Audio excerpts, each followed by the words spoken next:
नमस्कार साथियों। पिछले एपिसोड में हमने पूंजीवाद और साम्यवाद के बीच अंतर पर चर्चा की थी। आज की हमारी चर्चा का विषय है साम्यवाद और समाजवाद के बीच का अंतर।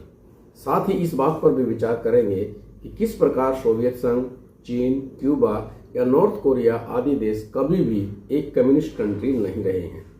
साम्यवाद और समाजवाद के बीच अंतर को समझने से पहले हमें समाजवाद को अच्छी प्रकार से समझना होगा, क्योंकि आज के समय में समाजवाद की बहुत सारी अवधारणाएं और स्वरूप हमारे सामने मौजूद हैं जो स्वभावतः भ्रम की स्थिति पैदा करते हैं। CEM जॉर्ज एक विचारक हुए हैं। उन्होंने तो यहाँ तक कहा है कि socialism is like a hat whose shape has been broken because everyone has tried to wear it। समाजवाद एक ऐसी टोपी है जिसका आकार बिगड़ चुका है क्योंकि हर किसी ने इसे पहनने की कोशिश की है। आज हर व्यक्ति, राजनीतिक पार्टी या कोई भी संगठन समाजवाद शब्द का इस्तेमाल अपनी सुविधा के अनुसार करने लगा है। इसी कारण से समाजवाद के मूल स्वरूप को समझना और भी आवश्यक हो जाता है।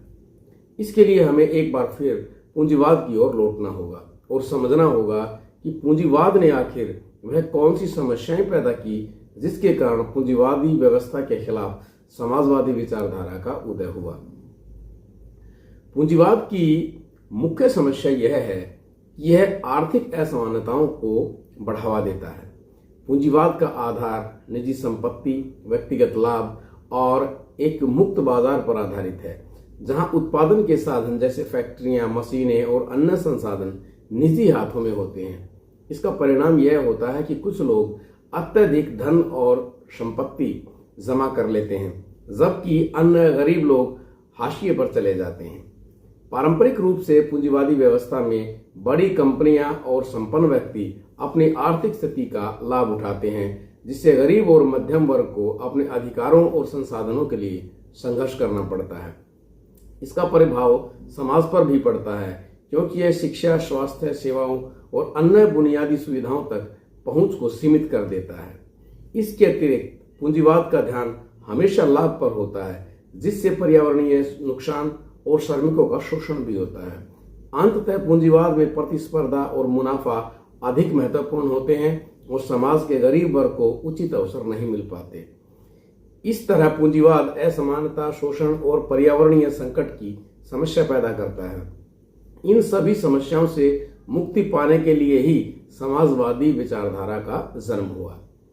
समाजवाद को समझने के लिए हमें कार्ल मार्क्स को केंद्र में रखकर चलना होगा, क्योंकि भले ही समाजवाद की अवधारणा कार्ल मार्क्स से पहले भी मौजूद थी, लेकिन समाजवाद को उसका असली अर्थ और एक वैज्ञानिक आधार कार्ल मार्क्स और फ्रेडरिक एंगल्स ने ही प्रदान किया है।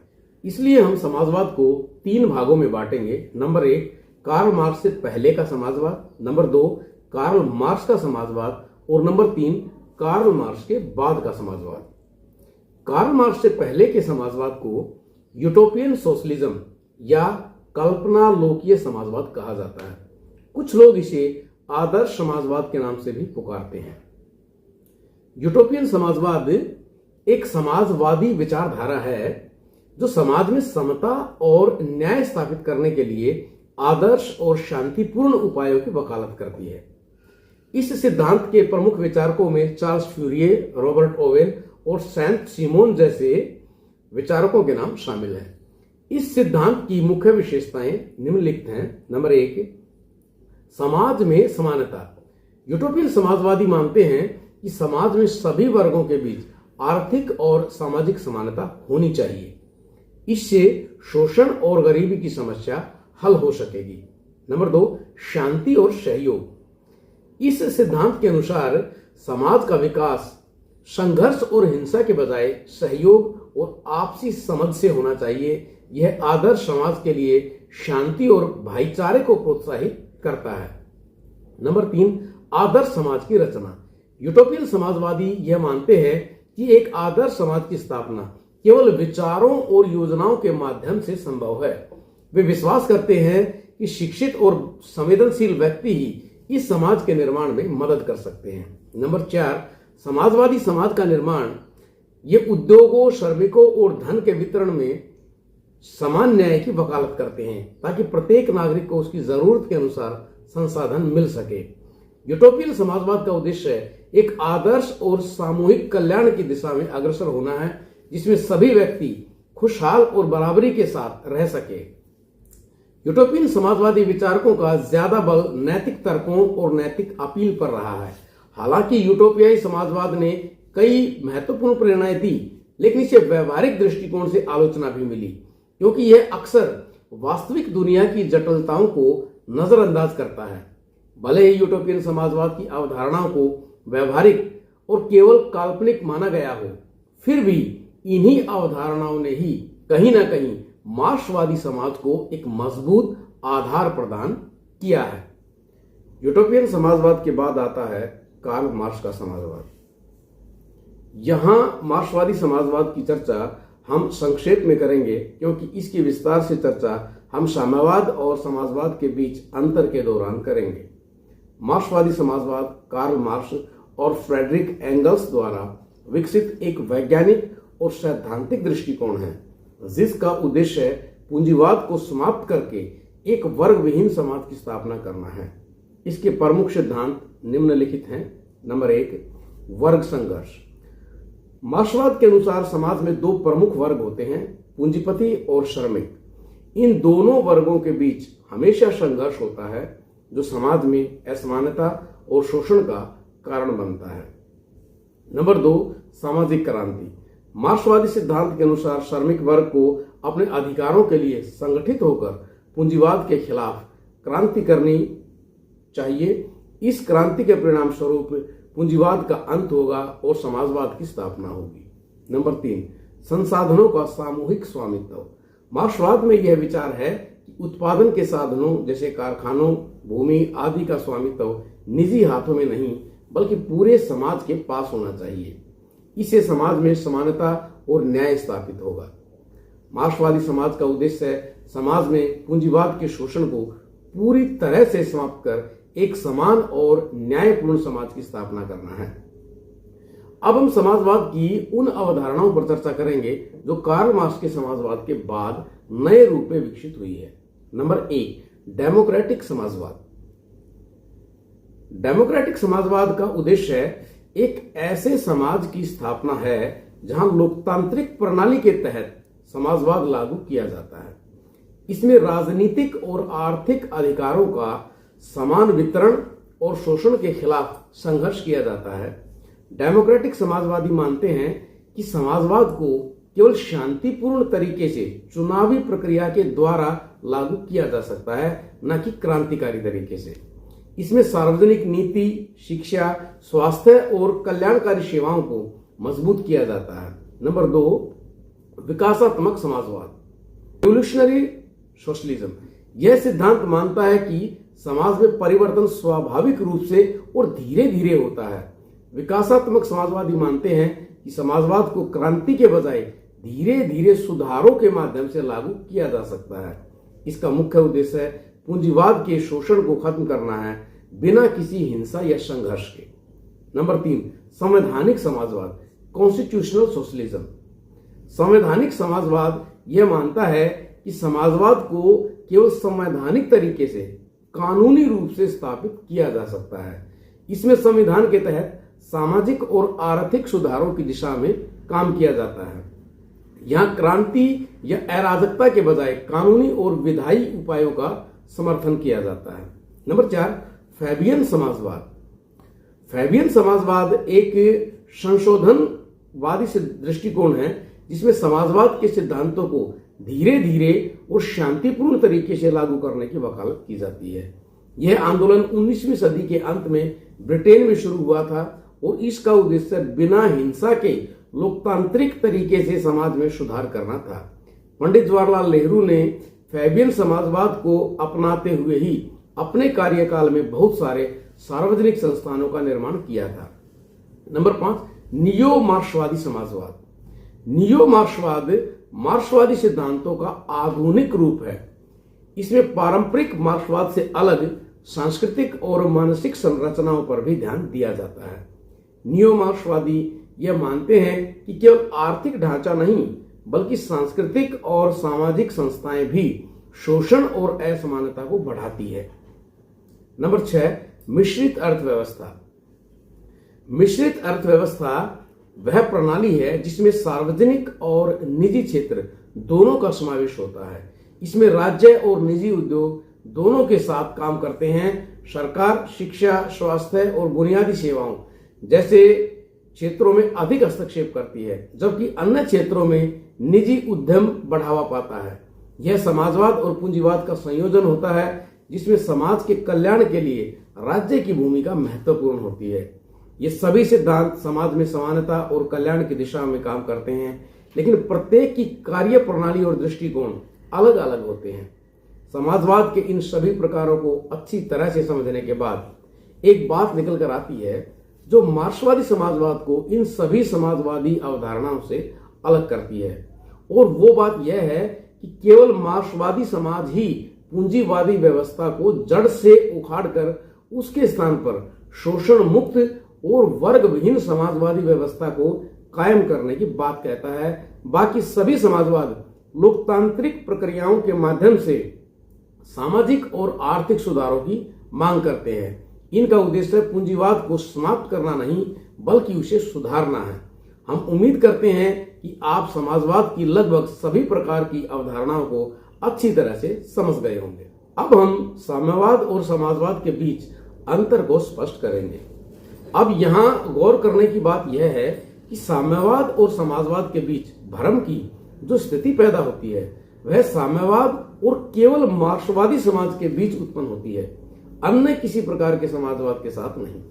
अतः अब हम साम्यवाद और मार्क्सवादी समाजवाद के बीच अंतर को स्पष्ट करेंगे। पिछले काफी लंबे समय तक साम्यवाद और समाजवाद को एक दूसरे का पर्याय माना जाता था। स्वयं कम्युनिस्ट नेताओं के बीच में भी इन दोनों अवधारणाओं को लेकर भ्रम की स्थिति बनी हुई थी, और यह भ्रम की स्थिति तब समाप्त हुई जब कार्ल मार्क्स ने 1875 में जर्मन सोशल डेमोक्रेटिक पार्टी द्वारा प्रस्तावित गोथा कार्यक्रम के भीतर कुछ प्रमुख समस्याओं और अस्पष्टताओं की पहचान की, और इसी संदर्भ में उन्होंने एक आलोचना की जिसे critique of the Gotha programme के नाम से जाना जाता है। इस आलोचना में उन्होंने स्पष्ट किया कि समाजवाद साम्यवाद का ही एक प्रारंभिक स्तर है। इस दस्तावेज में मार्क्स सर्वहारा की तानाशाही, पूंजीवाद से साम्यवाद में संक्रमण की अवधि, साम्यवादी समाज के दो चरण साम्यवाद और समाजवाद, वस्तुओं के उत्पादन और वितरण, शारीरिक और मानसिक कार्यों आदि महत्वपूर्ण विषयों के बारे में विस्तार से बताते हैं। कार्ल मार्क्स समाजवाद और साम्यवाद को अलग अलग नहीं, बल्कि इन दोनों को साम्यवाद के ही दो चरणों, निम्नतम चरण और उच्चतम चरण के रूप में देखते हैं। इन्हीं दोनों चरणों के अंतर्गत हम जानने का प्रयास करेंगे कि समाजवादी चरण के अंतर्गत अर्थव्यवस्था कैसी होती है, और जब समाजवादी अर्थव्यवस्था अपने उच्चतम चरण साम्यवाद में प्रवेश करती है तो उसमें क्या क्या बदलाव आते हैं जो उसे प्रथम चरण समाजवाद से अलग करते हैं। अतः पहले हम निम्नतर चरण समाजवाद के बारे में समझते हैं। समाजवाद, जैसा कि हमने बताया कि समाजवाद साम्यवाद का पहला और निम्नतर चरण है।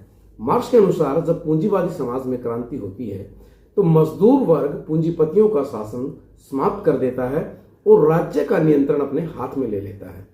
कार्ल मार्क्स कहते हैं कि एक लंबे अरसे तक पूंजीवादी व्यवस्था रहने के बाद जब समाजवाद नया नया उभरता है तो एकदम से सब कुछ नहीं बदलता, बल्कि समाजवादी चरण में भी थोड़ी बहुत मात्रा में पूंजीवादी व्यवस्था के कुछ गुण और संस्कृति मौजूद रहती है, जैसे राज्य। हालांकि कार्ल मार्क्स ने राज्य को एक सत्तावादी संस्था के रूप में देखा जो समाज के शासक वर्ग यानी पूंजीपतियों के हितों को बनाए रखने के लिए काम करता है। इसके माध्यम से शासक वर्ग अपने सामर्थ्य और संपत्ति को सुरक्षित करता है और श्रमिक वर्ग को शोषित करता है। लेकिन फिर भी समाजवाद की संक्रमणकालीन अवस्था में राज्य का अस्तित्व रहता है। जब श्रमिक वर्ग क्रांति करके सत्ता पर काबिज होगा तो राज्य का उद्देश्य बदल जाएगा और धीरे धीरे यह समाप्त हो जाएगा। समाज में वर्ग संघर्ष समाप्त होने के बाद राज्य की आवश्यकता नहीं रहेगी और एक बिना राज्य का समाज स्थापित होगा जहां हर व्यक्ति को समान अधिकार और स्वतंत्रता मिलेगी।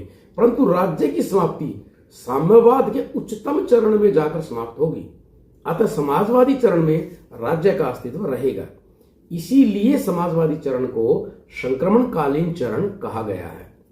समाजवाद में व्यक्तिगत संपत्ति को पूरी तरह से समाप्त नहीं किया जाता, बल्कि इसमें व्यक्तिगत संपत्ति का एक स्थान है, लेकिन यह नियंत्रित होता है। उदाहरण के लिए लोग अपने घर और छोटे व्यवसाय रख सकते हैं, लेकिन बड़े उद्योगों और संसाधनों का नियंत्रण राज्य के हाथ में होता है। समाजवादी सरकार आमतौर पर उन क्षेत्रों में अधिक हस्तक्षेप करती है जिन्हें वे सामाजिक कल्याण के लिए महत्वपूर्ण मानती हैं, जैसे रोजगार, शिक्षा, स्वास्थ्य आदि। पूंजीवादी व्यवस्था का सबसे महत्वपूर्ण तत्व जो समाजवादी चरण में भी मौजूद रहता है वह है काम के बदले वेतन का। समाजवादी चरण में व्यक्ति से काम उसकी क्षमता के अनुसार लिया जाता है और वेतन व सुविधाएं भी उसकी मेहनत व कंट्रीब्यूशन के आधार पर ही दी जाती है। अगर कोई व्यक्ति ज्यादा काम करता है तो उसे ज्यादा वेतन मिलता है और कम काम करता है तो उसे कम वेतन मिलता है। लेकिन इसके चलते फिर से अमीर और गरीब दोनों वर्ग दोबारा से उत्पन्न होने का डर बना रहता है। इसीलिए सरकार वेतन के इस अंतर को बहुत कम रखती है। निजी उद्योग धंधों पर भी सरकार अपना कठोर नियंत्रण बनाकर रखती है ताकि कोई भी उद्योगपति ज्यादा अमीर नहीं बन पाए और मजदूरों का शोषण न कर पाए। समाजवादी चरण में केवल एक पार्टी जो श्रमिक वर्ग का प्रतिनिधित्व करती है सत्ता में रहती है। इसमें विपक्षी दलों को कोई स्थान नहीं दिया जाता और राजनीतिक स्वतंत्रता भी सीमित होती है। एक केंद्रीय योजना के माध्यम से सभी निर्णय लिए जाते हैं। इस दौरान समाजवादी सरकार पूरा प्रयास करती है कि समाज में किसी भी प्रकार की असमानता मौजूद ना रहे। कोई मालिक ना हो, ना कोई मजदूर हो, ना कोई गरीब हो, ना कोई अमीर हो। हर किसी को बराबर न्याय और सम्मान मिले। एक वर्ग विहीन और शोषण मुक्त समाज की स्थापना करने का प्रयास किया जाता है और इसके लिए समाजवादी सरकार इसी संक्रमणकालीन चरण में सांस्कृतिक क्रांति का अभियान चलाती है। मार्क्सवाद के दृष्टिकोण से सांस्कृतिक क्रांति, कल्चरल रेवोल्यूशन, एक ऐसी प्रक्रिया है जिसमें समाज की परंपरागत संस्कृति, विचारधारा और मूल्यों को पूरी तरह से बदलने की कोशिश की जाती है ताकि उत्पादन संबंधों और राजनीतिक संरचना में परिवर्तन हो सके। मार्क्सवाद के अनुसार समाज की सांस्कृतिक, सामाजिक और आर्थिक धारा वर्ग संघर्ष से प्रभावित होती है और जब समाज में आर्थिक और राजनीतिक बदलाव होते हैं तो उसी अनुरूप संस्कृति भी बदलनी चाहिए। मार्क्सवाद में यह मान्यता है कि पूंजीवादी समाज में शोषण और असमानता को बढ़ावा देने वाली सांस्कृतिक संस्थाएं जैसे कि धर्म, शिक्षा और पारंपरिक मान्यताएं परिवर्तन के रास्ते में रुकावट डालती है। इसलिए सांस्कृतिक क्रांति का उद्देश्य है इन संस्थाओं और विचारधाराओं को नष्ट करना है ताकि एक नए समाज की नींव रखी जा सके जो वर्ग विहीन और समान हो। एक महत्वपूर्ण बिंदु वैश्विक दृष्टिकोण का भी है। हालांकि समाजवाद भी वैश्विक दृष्टिकोण रखता है, लेकिन यह अधिक स्थानीय और राष्ट्रीय मुद्दों पर केंद्रित होता है। समाजवादी दल आमतौर पर अपने देश की सामाजिक और आर्थिक समस्याओं को हल करने के लिए काम करते हैं, जबकि अंतर्राष्ट्रीय सहयोग और एकजुटता का समर्थन भी करते हैं। समाजवाद का लक्ष्य है समाज के भीतर सुधार करना है जिससे सामाजिक न्याय और आर्थिक समानता की दिशा में प्रगति हो सके। इस प्रकार धीरे धीरे समाजवादी चरण को पार करते हुए साम्यवादी चरण की ओर बढ़ते चले जाते हैं। साम्यवाद, यह साम्यवाद का अंतिम और उच्चतम चरण है। जब समाजवादी चरण से साम्यवादी चरण में प्रवेश करते हैं तो साम्यवादी चरण में निम्नलिखित बदलाव आते हैं। उत्पादन और वितरण के साधनों जैसे जमीन, खेत खलिहान, फैक्ट्री, उद्योग, जंगल, नदियां, पहाड़, खदानें, सेवा क्षेत्र आदि सभी संसाधन साझा हो जाते हैं। इन सभी संसाधनों की ओनरशिप या मालिकाना हक समाज के सभी लोगों के पास होता है। यह एक सामूहिक स्वामित्व होता है। किसी भी व्यक्ति को निजी संपत्ति रखने का अधिकार बिल्कुल नहीं रहता। कारखाने या खेत खलिहानों में उत्पादित सभी वस्तुएं समाज के सभी लोगों के बीच साझा की जाती है। साम्यवादी चरण में अमीर गरीब, मालिक मजदूर, शोषक शोषित आदि किसी भी प्रकार का वर्ग भेद नहीं रहता। यह एक वर्ग विहीन समाज या क्लासलेस सोसाइटी होती है। साम्यवादी अर्थव्यवस्था में लोगों को मिलने वाली बुनियादी सुविधाओं जैसे रोटी, कपड़ा, आवास, बेहतर शिक्षा, बेहतर चिकित्सा, शुद्ध हवा, शुद्ध जल, सुरक्षित एवं शुद्ध वातावरण आदि सभी वस्तुओं और सेवाओं की सभी लोगों तक पहुंचाने की जिम्मेदारी सामूहिक रूप से पूरे समुदाय की होती है। इस जिम्मेदारी को सभी लोग मिलजुल कर पूरा करते हैं। यह सभी वस्तुएं और सुविधाएं देश के सभी लोगों के लिए फ्री उपलब्ध होती हैं। लोगों को काम करने के लिए बेहतर और स्वस्थ माहौल दिया जाता है, जिसमें सभी व्यक्ति आसानी से बिना किसी परेशानी के काम कर सकते हैं।